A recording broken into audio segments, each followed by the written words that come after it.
Do you ever look around and wonder why so many people struggle financially?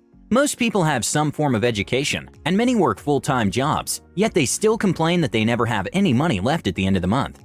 Why is that? Hopefully, I didn't just describe your current financial situation, but whether you're living paycheck to paycheck or on your way to becoming rich, there are certain habits you must be aware of that can limit your ability to grow your wealth. And in this video, I will share with you 10 reasons why you will always be broke. And make sure to watch until the end, as the final reason is one that you don't want to miss. Believe it or not, millions of Americans live beyond their means. Between the rise in social media and the ever-increasing number of new gadgets to buy, resisting our temptations to spend can be nearly impossible. Unfortunately, not being able to control these temptations can have dire financial consequences. In fact, a recent survey found that about 1/3 of people ages 30 to 49 had more credit card debt than savings. Imagine being middle-aged and having absolutely nothing in your bank account to show for your years of work. I think the question most of us need to ask ourselves is what drives us to spend so much? Behavioral economists have been studying the nature of spending for years and have identified the 10 main reasons people overspend, which I will now outline. Reason number 1. You're not selective in your spending. In a world of scarcity, choosing one thing means giving up something else. When we spend money on one thing, it's money that we cannot spend on something else, now or later. For instance, if you choose to attend a 4-year college program, then you're giving up the salary you could be making, if instead you work full-time during these 4 years. Or if you have only $1,000 and buy a new TV, then the opportunity cost is spending that same money to buy a new computer. In short, there's an opportunity cost to everything we do, and that cost is expressed in terms of the next best alternative. For example, the true benefit of buying a new car can be assessed in terms of other equally significant items we could have done with the money. Unfortunately, when the next best alternative option is considered, people tend to lack the ability to abstain from choosing between either one and instead decide to buy both, often the latter being on credit.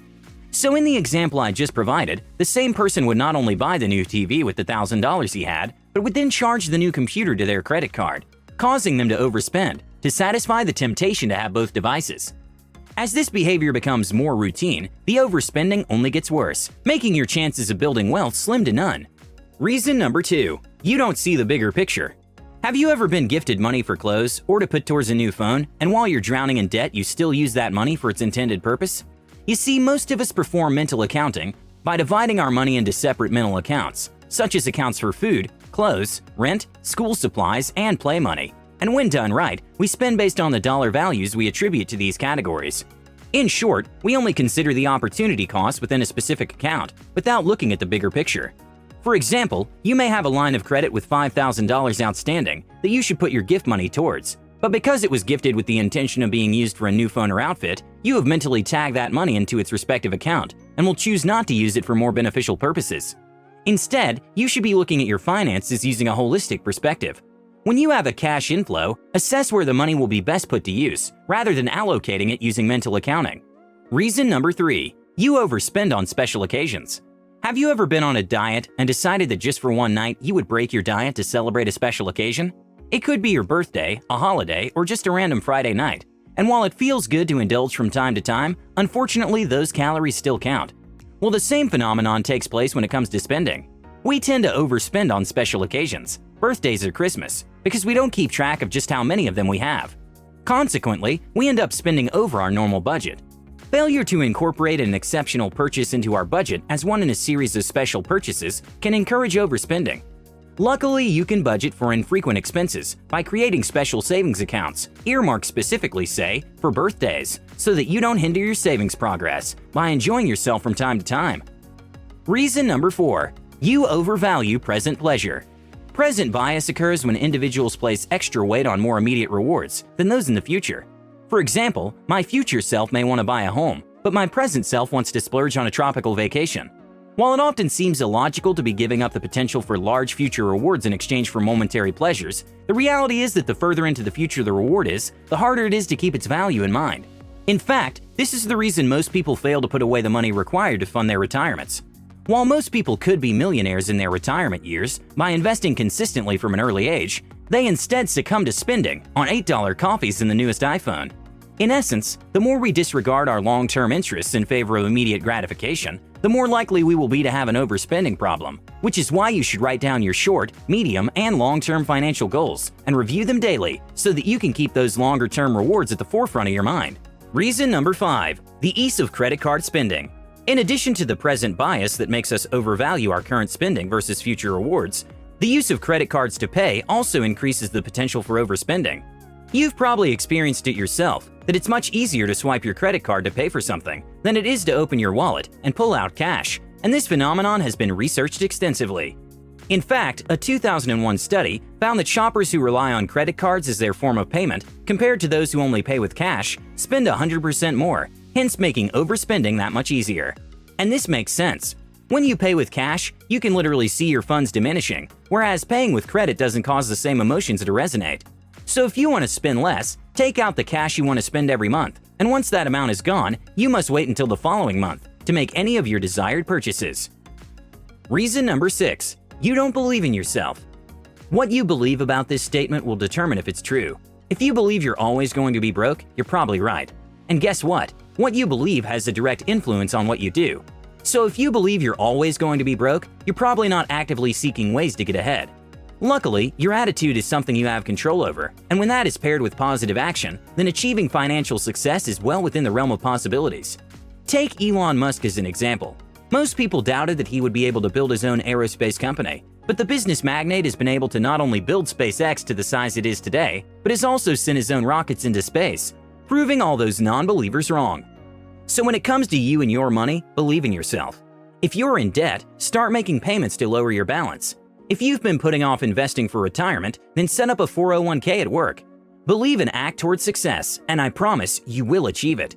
Reason number 7. Lack of willpower. Willpower refers to effortful control that is exerted with the purpose of controlling our impulsive behavior. I like to look at willpower as a resource that we deplete over the course of every single day. You start each day with a tank full of willpower, and as it's depleted, you become more inclined to act on impulse and are more likely to be swayed by desires, urges, and cravings, although you may regret them in the long run. This insight suggests that shoppers who are tired or distracted will likely increase impulse purchases. This is why you need to ask yourself how much willpower you have available when making financial decisions. If you're well rested and relaxed, you will be in a much better situation to make a good spending decision than if you had just finished a full day's worth of work and are stressed out by all the work you foresee having the following day. Let your willpower be a tool and not your kryptonite. Reason number 8. Retail therapy. Some people relieve stress by working out. Others talk out their feelings with friends. And sadly, some people resort to compulsive spending to overcome their emotions. While detrimental to your bank balance, the dopamine spike that spending offers has been proven time and time again to provide an immediate improvement to a shopper's mood. You see, shopping allows people to visualize themselves in a better life, where they're dressed in nice clothes or surrounded by nice things. Buying makes these visualizations a reality.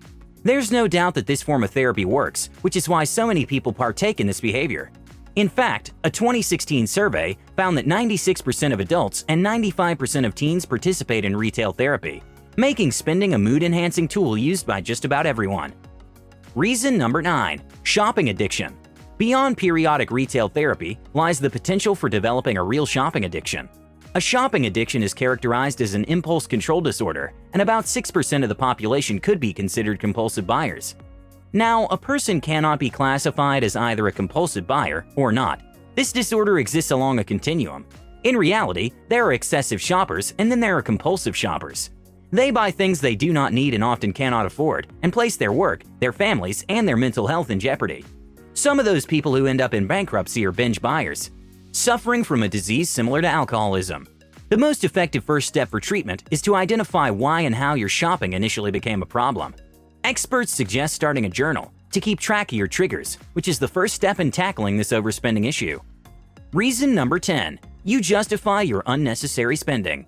You've just finished another grueling 40-hour work week at a job you hate, and the only thing you can think about is going over to the mall and treating yourself to a new outfit that you can wear out on the weekend.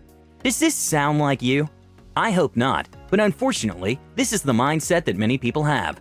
They absolutely must find some sort of relief from their 9-to-5 grind, and one of the only ways they know how to make themselves feel better is by turning to retail therapy. However, the spending high you gain from swiping your credit card will not resolve your discontent with your job or your life, and will in fact only make things worse.